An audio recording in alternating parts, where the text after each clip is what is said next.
welcome to the At Peace Parents podcast. I'm Casey, and I'm here to empower you in your decision-making as a parent of a demand-avoidant child. My goal is to share insights that will generate aha moments and support your connection with your child. I'm a mom of two amazing little boys, one of whom is PDA, and I've worked with hundreds of parents just like you to teach them how to lead their child out of burnout and find the clarity, peace, and sense of community they need.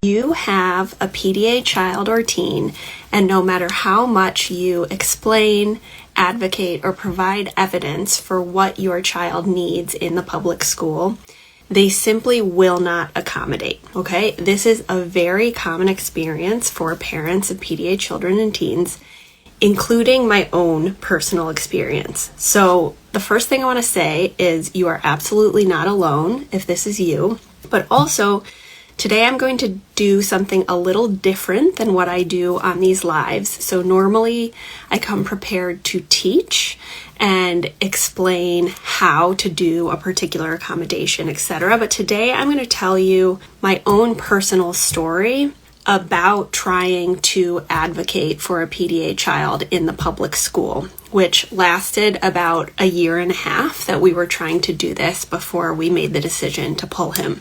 So, like you, I am someone who doesn't like to rock the boat and can sometimes have a fawn response when faced with conflict, okay? And so I get scared of speaking my truth as well, even though you see me here on social media. So it's been 3.5 years since all of this happened to our family, and I have not yet shared it publicly. So today I'm going to do so that you don't feel so alone. Okay? So feel free to drop an emoji or a comment if you have experienced having a PDA child or teen where you're advocating, where you're articulating clearly what they need in the school, you're providing the books, you're handing out the declarative language handbook, you're handing them PDA in the classroom, and they just cannot change their behavior towards your child. Yes, for many of you, this is the experience. Okay, so a little over 5 years ago, I left my career in research and policy in Washington, D.C. in order to be the primary caregiver for my son, Cooper, when he was in burnout.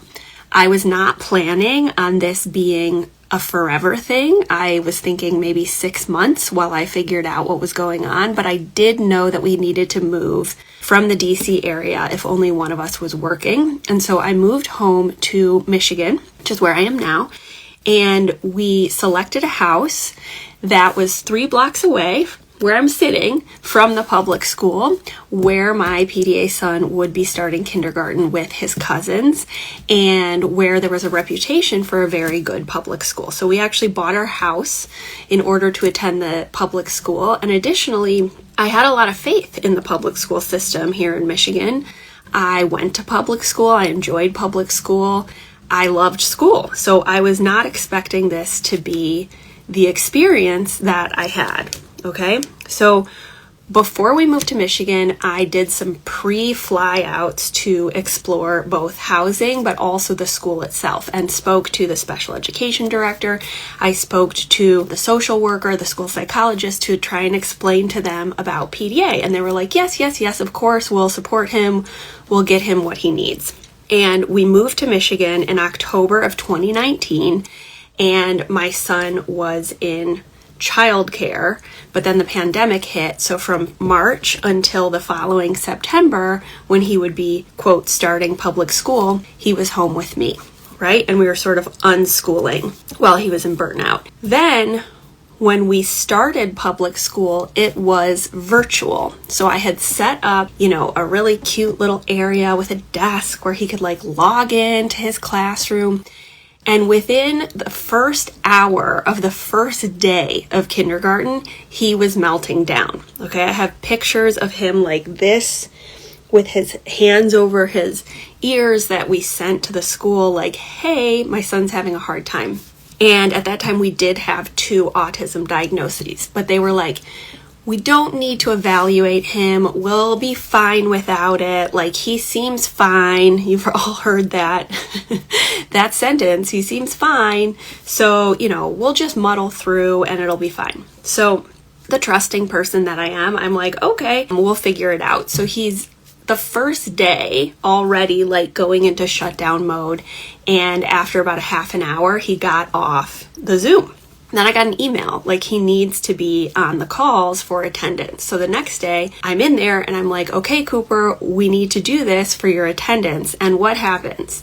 As soon as I'm trying to force him to do something where he doesn't have autonomy and he's perceiving me above him, he has a fight-flight response and he pushes me, he falls on the ground, he starts screaming, okay? And I have another child in the mix who at the time was 1.5. So I'm trying to keep him safe from the equalizing that we all know happens when there is a nervous system response. But I'm still trying to do it. I'm like, no, I gotta do this. This is what the public school says I have to do. Like, I need to have him, quote, attend. So that entire week, I was trying to force him to sit in the chair, okay? And he was having these big responses. So my husband and I were like, we have to advocate for him to get an IEP, which is an individualized education plan, and he needs to maybe be in person like the other children with autism diagnoses and get some services, okay? So at this time, after a week of trying this, I basically said, like, screw it. I'm not going to physically restrain my child and then have the aftermath be him attacking my 1.5-year-old and me just to sit in a room where he's like, sit in a virtual room and watch other kids raise their hand. Like, it was the most ludicrous thing I have ever seen. But I felt like I was doing something wrong. Like, deep inside me, I'm like, I'm doing something wrong because I should be forcing him to attend. Okay? So what starts happening?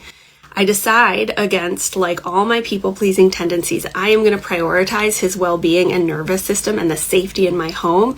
And I'm just going to like not make him do this, right? But then I start getting daily phone calls from the public school about his attendance. Okay? So they're starting to lay the groundwork to like intimidate me with tardiness and what was the word they used? Well, they talked about Child Protective Services eventually because of his lack of, quote, attendance. At the same time, we started to advocate for an IEP. And so we would have continual meetings with a team of 8 people, like the teacher, the psychologist, the principal, just these big groups of people that were basically treating me and my husband like we were ridiculous. And so we're having these virtual calls and they're saying, we can't evaluate him for an IEP because he can't come into the school. And we were like, excuse me? Like, what are we doing, A, right now? And B, you're making him attend school virtually. How can you not evaluate him virtually? Like, that's what you're expecting him to do. So logically, it just didn't make sense. But we had to consult with 2 different disability rights lawyers even to get the IEP evaluation, okay? And this is a kid with 2 autism diagnoses, one from the University of Michigan, one from a clinical psychologist, okay? And they're just like, sorry, like he doesn't qualify and we're not going to evaluate him. So eventually they agreed to evaluate him virtually. Okay, so what happens? My husband and I make a plan. We're like, okay, how are we going to even get him on the screen in a way that's not traumatizing? Because as we know, as parents of PDAers, we're stuck in a rock and hard place where nobody believes us because we're intuitively accommodating them and preventing these enormous fight, flight, or shutdown reactions, which are traumatizing to them, or moving away from all the scaffolding and intuitive accommodating we're doing so that other people can see what's actually going on as a counterfactual, but then we're traumatizing our kid, right? So it's this impossible situation. But my husband and I were like, okay, we are going to sit with him. Like, my husband's going to let him sit on his lap. We'll wrap him in a blanket. He'll use his pacifier, which he was still using at the time up until he was almost 8 because he needed that oral regulation. And we were trying to help him actually do the evaluation. Okay, so we're sitting there. My husband's encouraging him.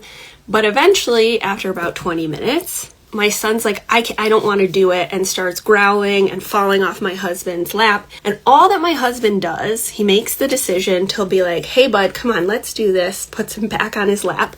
And what happens? What's going on in that survival brain? Anytime there's a loss of autonomy, of movement, of what they're doing, of my husband being like dominant over him, of like, no, you have to sit, he has a full-on panic attack, okay, on the virtual call. The next day, we get our rejected IEP saying in the writing of the IEP that the parents intentionally caused the meltdown, okay? So they blamed us in writing in the IEP. My husband and I were stunned. We were just like, what is happening? Okay. I have worked in academia. I've worked in public policy. My husband was a journalist and worked in local government for 10 years. And both of us were very trusting of the institutions that we were interacting with. Okay. So we were just stunned. So what we did sign the IEP, but we wrote in it that we disagreed with the characterization of it, okay? So basically for the rest of the year, we muddled through where I would get daily calls about truancy, and I would call back and leave a message. I refused to unenroll him. I would call back and say, my son has a disability. He cannot access online schooling.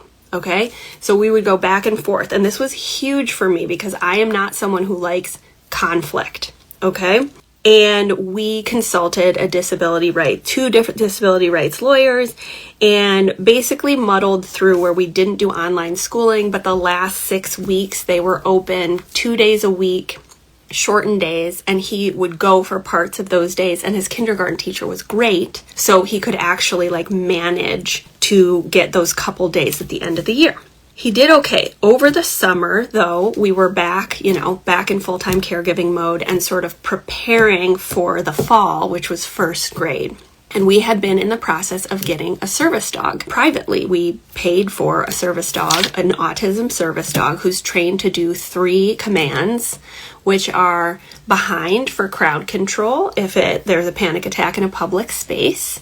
Second, up, which is like deep pressure, and if he's having like a panic attack in public, or lay, which is one that we used a lot when he was having panic attacks at home. The dog would lay over him and sort of comfort him. So we met with the superintendent, we met with the principal, we met with the new teacher, and we explained, as I know all of you have done, like the intelligent, articulate, educated people that you are, you explained it. You brought in the books, you explained the logic, you printed out the articles from PDA Society and brought in the evidence of like, this is what my child needs, right? And so there was lots of nodding of heads. There was lots of yes, we'll do this. And of course I'm trying to explain, the neuroception and how it's around autonomy and equality. And they're just like nodding and smiling, but like I can tell it's just like, they think I'm insane, right? And I feel insane because I'm like, how can no one see my real experience? Like nobody believes me. So we had a couple conversations. We started public school that we had been basically out of school for a year and a half. And he went into school, and within the first week, I could see his cumulative nervous system activation going up, where he would come home, he would reduce his eating, which was our stickiest basic need, and he was starting having huge panic attacks at night. And so I was obviously really stressed and trying to continue to advocate. But one of the things that was happening was they had this app, this app where each child was ranked on their behavior, and every time you got good points for being good, then your little dinosaur egg would hatch and become a dinosaur. If you were bad, you lost points, and then the egg never opened. So of course my son is not getting any points, because he is not even allowed to use his fidgets. Or if he chews on the end, by the way, he's using a pacifier still, but he's chewing on the end of a pencil with a rubber thing. That's an accommodation in his legal 504 plan, which they did give us eventually. And he would lose points on this app, and then they would publicly announce it to the entire classroom. Okay, so what is happening? My PDA son, who is trying to regulate himself using the jewelry that we've sent with him, which is legally allowed according to the plan, okay? He's losing points, and every time he's losing points and becoming lower and lower and lower than the rest of the class, his nervous system is perceiving that as life threat. Okay, so it's making him more manic, more agitated. He won't stop touching other kids. He's not doing his big explosive thing because he's keeping it together until he's going home. All they're seeing, he's a behavioral problem. So then I would pick him up and I would see the mask come off, okay? It was like, he was kind of like this tense, like he would smile, and as soon as he saw me, he would put his hood up. Okay, so remember, we live 3 blocks away, so I'd walk there. I would have his pacifier in my pocket. He would put his hood up, put the pacifier in, put his hands up to his mouth, and run home. And as soon as he would get home, he would have an enormous meltdown. So during this time, we are again meeting with the superintendent and trying to get this kid support. But nobody believes us. Nobody believes us. They're just like, yes, yes, yes, we'll do it, and they don't do it.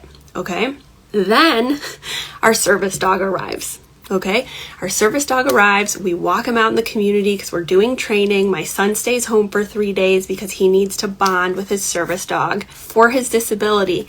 The next day, they put up signs all around the playground, no dogs allowed at the public school. Okay, and they're like basically saying that he can't bring his service dog to school. Okay, and this is where we are at this point with the lawyers, with the advocacy. And then I had a turning point. Okay, and it was one of those aha moments that's actually kind of like not that dramatic, because what it was on a Sunday, we walked to the playground and my kids played on the playground and we came home, the whole family.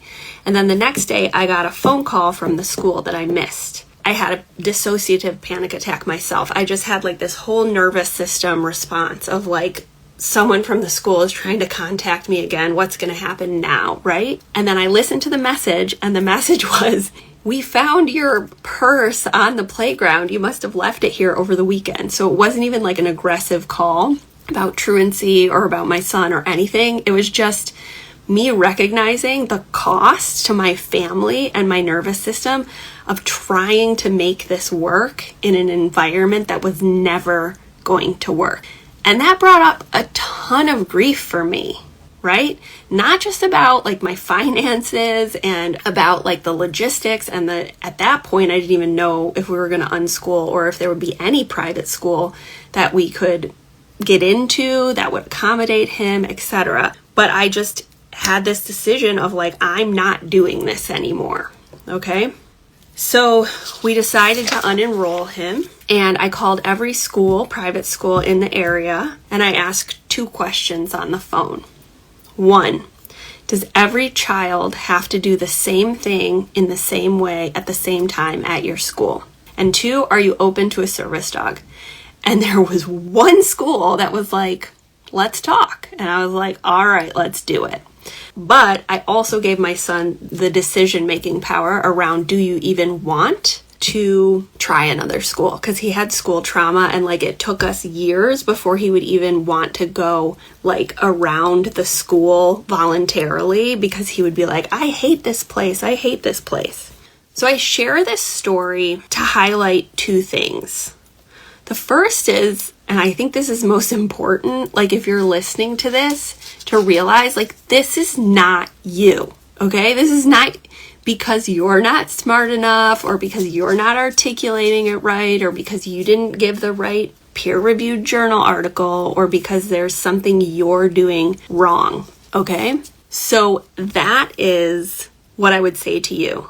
I had probably the most privileged situation you can have. I have a PhD, I have 2 master's degrees, I had my husband on my side, we could pay for lawyers, and I'm white, I'm a white woman, I'm a cisgendered woman, I had all the privilege, okay? And I'm very articulate, right? I know how to talk about research, and it didn't matter, okay? So the second thing I want to say is, if this is you, recognizing it's not your fault, not beating yourself up, okay? And this is why here what I teach is a different approach, which doesn't always work, right? It's using nonviolent communication requests. It's called the Plato framework, and I have a podcast that's free on it if you want to look it up. But also I teach boundaries and decision making, because often we have to face these excruciating decisions because there isn't a solution, okay? And that was certainly the case that I had. So this can be hard to hear, but at the same time, I wish someone had shared the true raw story of what they went through so I didn't feel so fucking crazy as a person. And I still feel uncomfortable, right? Like, I live in a small town in Michigan where like most of the community is surrounding the public school system. My husband and I don't have our kids in the public school. And I still get uncomfortable of like, do people think that I think I'm too good for this town because my kids are in private school? And I wonder like who's looking at me walking the service dog around, right? I feel all that stuff too. Like, just because I have a lot of followers on Instagram doesn't mean that like I don't feel the same shit that you feel with all of this difficult stuff. So I am here to cheer you on. I'm here to tell you, you are good enough, you are smart enough, and sometimes we just have to take a different approach to preserve our energy and sanity and set boundaries and make decisions around the systems or the individuals within them that are not supporting us. So this is not a manifesto about how I hate teachers or I hate public school even, right? Like, I've worked with families who have had good experiences. We have lots of interactions with particular teachers, and I know that they're stuck within a system that incentivizes homogenization and every kid being under the compliant control paradigm. That's not their fault. However, we as parents have to recognize that that's what's going on and adjust, because we really can't change a system overnight. And I railed against a system without realizing like this is not going to change right now. Okay, so my long game is to have influence over how public schools interact with PDA, but that's like a lifetime plan, not a like get my kids services in this particular public school plan. All right, my friends, it was really fun to be back with you. I hope you have a good day. We'll talk soon. Bye. Thanks everyone for being here with me at the At Peace Parents podcast. This is your source for all things related to understanding, supporting, accommodating, and advocating for your PDA child. To go deeper on any of these topics, check out my course offerings and masterclasses at the website www.atpeaceparents.com. To completely transform the way you think about and relate to your child and to bring peace and stability to your home, join us for the next cohort of the Paradigm Shift program.